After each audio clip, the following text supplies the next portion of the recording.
په نامه د خدای چې بخښونکی او مهربانه دی. مینهوالو کتونکو زه یم ستاسو کوربه بختیار جان حسرت.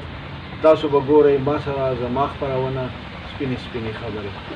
مینهوالو کتونکو نن به زه تاسو سره په خپلو معاشرتي رویو باندې خبره کوم. کتونکو مونږ خلک همیشه بل ته ګوته نیسو او په خپله دا سوچ نه کوو چې دا یوه ګوته زه بل ته نیسم نو څلور ګوتې ما ته راځي. مینهوالو کتونکو مونږ خبرې ډېرې غټې غټې کوو. مونږ همیشه وایو یاره پلانکي سړي کې دا غلطي ده هغه کې دا غلطي ده، د خلکو خامیانې شمارو. خو چېرته مونږ خپلو خامیانو ته نه دي کتلي، چېرته مونږ خپلو کوتاهیانو ته نه دي کتلي، چېرته مونږ خپلو غلطو ته نه دي کتلي. مونږ همیشه د خلکو کوتاهیانې غلطۍ خامیانې شمارو، خو د چا خوبۍ ته مو نه دي کتلي چا کې خوبي سو. زمونږ نه هر یو سړی په دې معاشره کې اوږدې غټې تسبیح به ورسره او کړپ پتې وباسي، تسبیح واړی بډې راښکلي، ګیټۍ یې ښکاره کړي، بانګ لا نه شوی چې جومات ته منډه وایي او په لار چې روان یې ته به یې ګڼې دی اوس اوبو خر نه راغی. پنسې راوچتول زما په خیال باندې دا ضروري دي، دا د نبي مهربان حکم دی. خو پیسې داسې راوچتول نو چې سړی پې تاسې ښکاري ته به یې ګڼې دی د غلا نه راغی یا د اوبو خر نه راغی یا خټو کې را روان.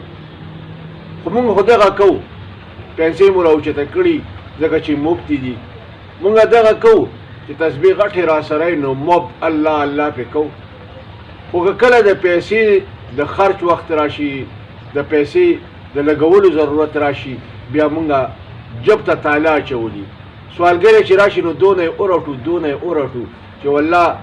هغه د پښتو متل دی سپی په نوڼۍ هم نه اخلي، دونه ردې بدې ورته ووایو. بنیادي توګه باندې مونږ خلک چې یو، مونږ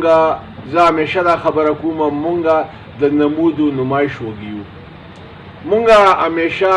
هغه کارونه کوو کوم چې په مفت کې جب ته مو تاله لګولي، خو ځان ته بزرګان وایو، ځان ته شیخان وایو، ځان ته حاجیان وایو، ځان ته عمرو والا وایو، ځان ته منګزار وایو. خو جب ته مو داسې مضبوطه تاله اچولي د یو باچا په چابۍ باندې دغه تاله نه کولاوي. دونه خو مونږ شومان یو. ګوره دا شومتوب چې دی دا خو ځان له یو لوی عذاب دی، دا خو ځان له یو لویه ګناه ده. مونږ چېرته په دې باندې سوچ نه کړی چې یاره شومتوب هم ګناه وي. مونځ کوو، اودس کوو، تلاوت ته غوږ ږدو، جومات ته منډه وو، خو چېرته مو په دې سوچ نه کړی چې سخا هم څه څیز دی. چېرته مو په دې سوچ نه کړی چې ایثار او قرباني هم څه څیز دی. ګوره نبی کریم صلی الله علیه وسلم په زمانه کې په یو جهاد کې 3 صحابیان زخمیان پراته وو، ډېر زیات تږي وو. یو صحابي ته اوبو راوړونکی راغی، اوبه یې ورته پیش کړې. صحابي سره خواته بل یو کس و، هغه د اوبو اواز وکړو. دغه زخمی صحابي چې د زنکدن حالت کې و هغه ته وایي چې د اوبه دې بل ملګري له ورکړه، او هغه چې هغه اوبه هغه له یوړلې نو د هغه خواته چې بل کم زخمی صحابي پروت و هغه وایي اوبه، نو دا صحابي وایي نه زه نه څښمه، زما دې بل ملګري له یې ورکړه. نو چې هغه له ورغی اوبه یې ورته پیش کړې نو هغه د شهادت جام نوش کړی و. نو دی واپس دغه دویم کس ته راغی چې یاره ده ته به دا اوبه ورکړم، نو چې هغه له راغی هغه هم د شهادت جام نوش کړی و. نو دی بیا دغه بل کس ته راغی، اولنی کس هغه ته یې اوبه راوړې، چې راوړې نو هغه هم شهید شوی. ګوره دا ایثار دی،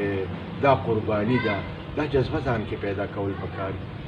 ما ته اکثر خلک وایي یاره یو ګیلاس اوبه راکړه، یو غلام آزاد کا. زه چاله هم اوبه نه ورکوم، چاله د اوبو ثواب په خپل ځای. نبي مهربان چې د اوبو کم ثواب بیان کړی په خپل ځای خبره ده. خو که ما څوک وایي چې 10 روپۍ راکړه یا جي دا سړی سای په خوله کې نیولې زنکدنې شروع دی، د پیپسي په یو بوتل باندې ټیک کېږي او 13 روپۍ باندې، نو زه بیا 13 روپۍ نه ورکوم. که چا وي چې ګیلاس اوبه راوړه نو زه داسې د دې ثواب وګیم، داسې د دې مفت ثواب چې په منډه ورپاڅم او هله شا به چې اوبه ورته پیش کړم او هله غلام آزاد شو، داسې غلام نه ازادي. که تاسو ګورئ که نه نبي صلی الله علیه وسلم الوام خوړلی وه، بلکل یې خوړلی وه، الوا یې ډېره خوښه وه، خو غاښونه یې هم شهیدان کړي وو. چې کله د شهادت وخت راشي بیا موږ په شا زور کوو. زما بابا دې خدای وبخښي خبره کوله چې د سپینو تورو جنګ وی خو چې زه یې 100 پړاوه په څنګ وی، نو مونږ د سپینو تورو جنګ لګي خو چې بل دی کوي زه یې نه کوم. تاسو ګورئ دا خلک سلامونه څونه اچوي رواني نو السلام السلام علیکم سلام په خپله یو ډېر لویه دعا ده نبی مهربان د سلام حکم کړی دی چې ناس باندې دی ولاړ سلام اچوي په ولاړ دی روان سلام اچوي په سورلۍ کې څوک سوري هغه دی په پیدل سړي باندې سلام اچوي دا د نبی مهربان حکم دی خو موږ خلک سلامونه اچو دي بېشماره سلامونه اچو خو که چېرته په دې سلام سره دا خبره وې چې بای کوم سړي سلام واچو هغه به 10 روپۍ د الله په نوم ورکوي بیا به موږ قسمونه هم خورو او زه وایم چې کمې بهانې او هیلې به لټو چې نه ما نه وي لیدلی هغه ټیک ټاک به مې لیدلی خو نه جي ما نه وي لیدلی یاره پرون دې ته به لار تېرېدی به ما دې سلام ونه کړو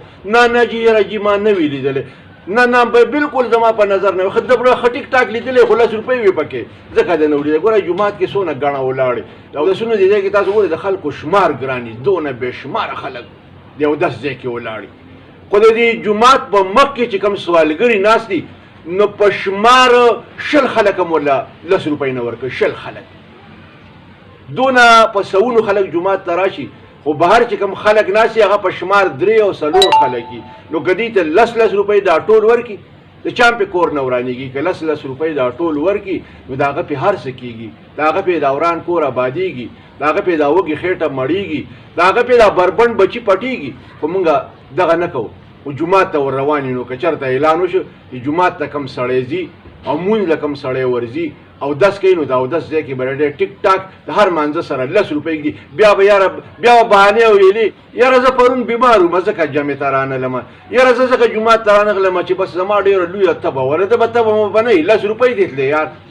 نو زمونږ دا فکر دی او دا سوچ دی مینوالو کتونکو دا فکر او دا سوچ به بدلول غواړي او خپل عمل لا خپل کردار لا خپل قول فعل لا بهانې او هیلې لټول نه پکار کله مونږ دا سوچ خپل ک دا معاشره چې دا به ګلزار شي مینوالو کتونکو را روانه روزه ده روزه د الله او د بنده په منځ کې یو عبادت الله پاک وایي چې د قیامت په ورځ به کله حساب کتابي روزهدار لبا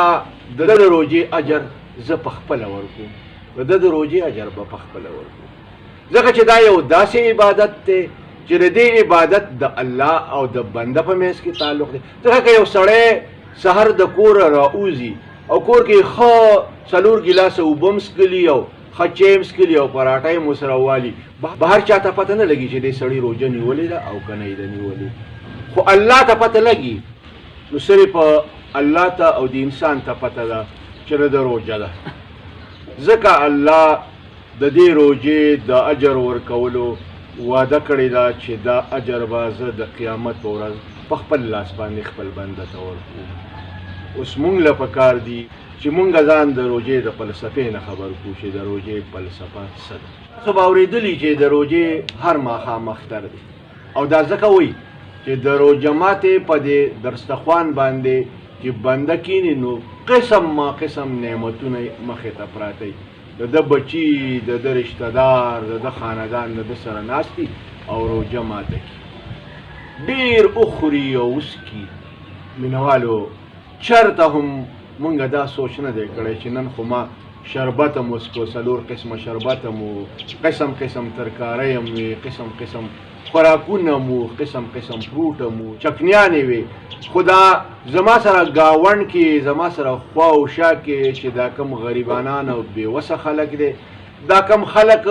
وس او طاقت نه لري آیا دې ته چېرته یوه ترکاري د روژه ماتې په درستخوان باندې پرته وه دې ته چېرته یو خوراک پروت و دې ته چېرته یو قسم فروټ و دې چېرته د اوبو به ځای په شربت باندې روژه ماته کړه مونږ دا سوچ چېرته هم نه دی کړی حالانکې خصوصي حکم دی خصوصي د روژې په حواله باندې چې د روژه ماتې اهتمام وکړي که ډېر دیوس نه کېږي کجوره بنده له ورکړه که ډېر دیوس نه کېږي تشې اوبه ورله ورکړه که ډېر دیوس نه کېږي مالګه ورله ورکړه خو د بل د روژه ماتې خاص خیال وساته ځکه چې په دې باندې الله اجر ورکوي په دې باندې الله اجر ورکوي په دې باندې بنده ته ثواب میلاویږي په دې باندې الله خوشحالیږي او ځکه وایي کله الله تعالی فرشتو ته وي زه یو مخلوق پیدا کوم د انسان په نوم باندې دغه مخلوق به عبادت کوي او بندگی به کوي، زما بندگان به او زما غلامان به زما په حکم به لبیک وایي. نو فرشتو ورته وي چې ربه پاکي تا لره ده. خو زمونږ ربه دې دنیا کې یو مخلوق پیدا و، تا پیدا کړی و، هغه مخلوق فساد وکړو، وینې یې توی کړې، قتلونه یې وکړل، غلاګانې یې وکړې، ډاکې یې وکړې، سرکشه و. الله دا کوم خلک چې ته پیدا کړې دي به بیا هم دغه عمل کوي. نو تا د عبادت دپاره خو مونږ کافي وو، ستا د بندګۍ دپاره خو مونږ کافي وو، نو دغه مخلوق ته ولې پیدا کړې؟ نو الله ورته وایي چې زه څه علم لرم، زه څه پوهه لرم، هغې تاسو نه پوهېږئ. او علما کرام وایي، پوهان وایي، زمونږ دین زمونږ مذهب وایي چې کله داسې خاص ورځ راشي خلق عبادت او بندګۍ ته ولاړي، مثال په طور حج له لاړ شي، خلق د اختر په ورځ باندې د اختر مانځه ته رواني، د جمعې مونځ ته رواني، غټې غټې اجتماعاتي. نو الله پاک فرشتو ته د ځمکې تصویر وښیي، ورته وګوره دا زما هغه بندګان دي، تاسو چې وایي چې دا ته پیدا کړې نو دا خو به باغیان وي او دی خو به ستا بندګي نه کوي او دی خو به په دې ځمکه کې فساد خوري، نو دا هغه خلک. نو دا د روز جماعت دا داسې مثال دی چې ته په خپله درستخان ته ناست یې او مولانا صاحب الله اکبر ووایي او ته د خپلې خولې ګیلاس راوالې په ګاونډ کې یو تږي ته ورکې، الله فرشتو ته به ضرور وایي چې فرشتو وګورئ تاسو هغه خلک کم خلکو په حواله چې تاسو دا خبره کړې وه چې دوی به باغیان وي او دوی به سرکشه وي او دوی به ستا حکم نه مني، دا وګوره زما دې بنده ته چې خپله تږی دی، خپله اوږی دی، خو خپله تنده لوږی هېره کړه او خواته ګاونډي سره دا عمل وکړو چې هغه ته یې د خپلې خولې نوڼۍ راوړله، د خپلې خولې ګیلاس یې ورته. نوالو کتونکو زه به دا درخواست کوم چې په روژه کې خصوصي توګه باندې مونږ دا اهتمام وکړو چې د خوارانو، بېکسو، د غریبانانو، د بېدسته او بېوسه خلکو مددګار جوړ شو، هغوی له لاس ورکړو. او دا روژه دا د عبادتونو میاشت، دا د ثوابونو میاشت، دا د رحمتونو میاشت، دا د بخشش میاشت، دا د اور نه د خلاصي میاشت. په دې میاشت کې کم از کم بېشماره ثوابونه، بېشماره اجرونه او بېشماره جنتونه هغه وګټو. زه امید لرم چې زما په دې خبرو باندې به زما ټول کتونکي انشاءالله عمل کوي او دا کوشش به کوي چې د الله د رضا لپاره په خوا او شا کې په روژه کې څوک بغیر روژه ماتې پاتې نشي، څوک بغیر پښیماني پاتې نشي. دې سره زه دا درخواست کوم چې تاسو پښتو پوینټ ټلویزیون ضرور سبسکرایب کړئ، د ټلۍ په بټن باندې ګوته کېږدئ چې زمونږ دا ویډیو او دغه رنګې نورې ویډیوګانې او خپرونې تاسو ته در رسي. دې سره د بلې خپرونې پورې خپل کوربه بخت الله جان حسرت ته اجازت ورکوي. د خپل ځان خیال ساتئ، ښاد، آباد او خوشحاله اوسئ. د لوی الله